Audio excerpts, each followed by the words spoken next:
Tingnan natin sa labas, guys. Ay, tingnan natin, umuulan pa eh. Nagpapagi pa yun doon sa mga bundok. Kaya, ngayon, wala pang init, wala pang araw lumalabas. Kaya, video-video muna tayo sa labas. Titingnan natin kung ano po yung itsura. Nandito lang ako sa loob. Para hindi rin ako mabuboring kasi wala pang mga tao na bumibili. Pero actually, mga hapon ang karamihan na bumibili dito eh. Pag umaga pa isa-isa lang. Pero pang malakihan yung binibili nila. Ito, ayan. Dami ko pang aayusin kasi nagkakape muna ako. Ayan po. Ibaba ko yung paa ko. Ito po yung kape ko. Kakape muna. Kasi dami ko pang gagawin. Ililigpit. Ayan, oh.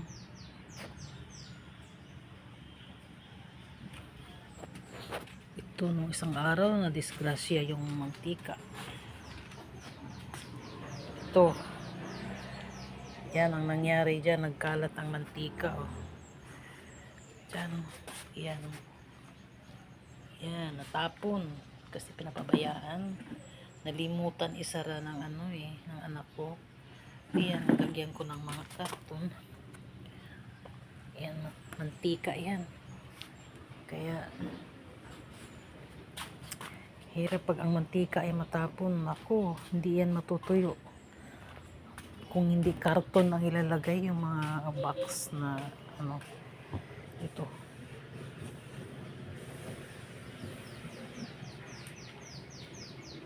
Uy, happening this. Nandito to sa labas. Kaya, nagiligpit na ako. Maglalagay ako ng itlog.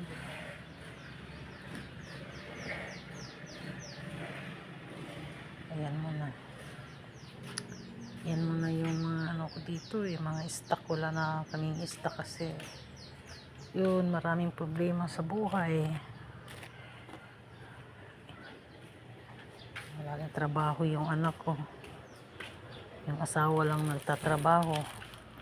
Kasi yung anak ko yung nag-aalaga sa mga anak niya. Ay, yung anak ko yung nag-aalaga pala sa mga anak niya. Ito, kaya dami makikita nyo, nagkakalat pa. Kakalat kasi ako lang mag-isa. Pag marami ang bumibili, hindi ko na maibalik yung yung mga pinagkukunan ko. Tapos magkawindang-windang naman. Nakawatak-watak na po to eh. Nakawatak-watak. So kailangan ko mamaya mag-repack na naman. Magre-repack na naman ako mamaya. Ito yung cornstarch. Ito naman po yung harina. Pero hindi na po ako nagre-repack ng mga harina kasi mabilis po matapos. Mabilis maubos ang harina sa isang sak. Sa isang sako, isang araw, maubos na po yan. Tapos, itong mga itlog naman, every 2 to 3 days, maubos na po to. Tapos, magpapalit na naman kami para hindi po maubos yung mga itlog. Kailangan, pag kunti na lang ang itlog, nagmamarket na po yung anak ko dahil mahirap pag ang itlog ang mawala kasi yung mga tao, yun po ang hinahanap palagi. Itlog sa umaga, itlog sa gabi.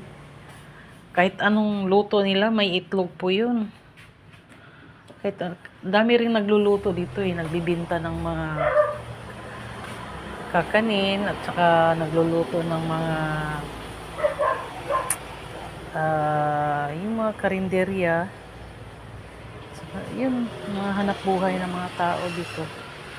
Kung hindi ka nagsikap para sa sarili mo, ayun, wala talaga. Kasi Wala kang ibang pagkukunan. Ito naman yung bigas namin, itong 160, ito na lang po sa 30 sacks. Sa 30 sacks, yan na lang po ang natira. So within 1 week na po yan. Ito, kailangan kong ililigpit dito kasi para makita kung ano po yung wala. Ano po yung mga plastic eh. Lord, nandito pala yung mga plastic na nahanap ko. Ito may tao pa. Sadali lang ha. Ano po yun? Pila? 2 ka kilo?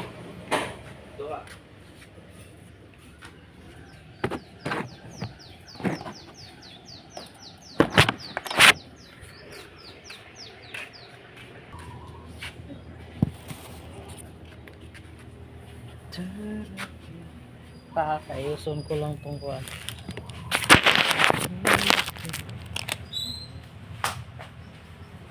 Ilang kayo mo ito? Tol natin.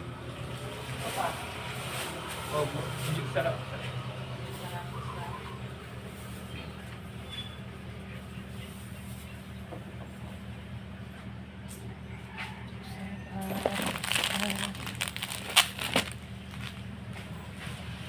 Ganda.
Excel, te?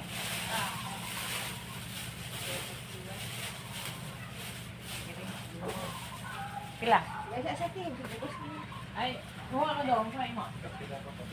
Pila? Pila? 2 ni?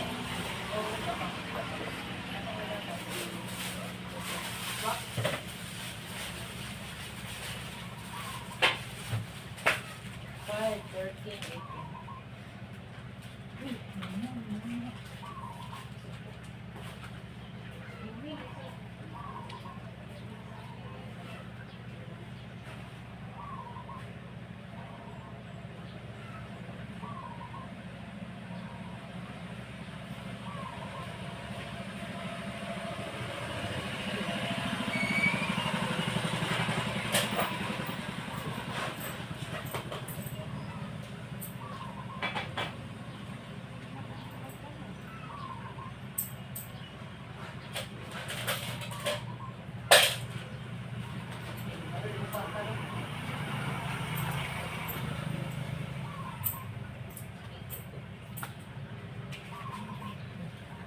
Ay, takas-tas-tas na niya.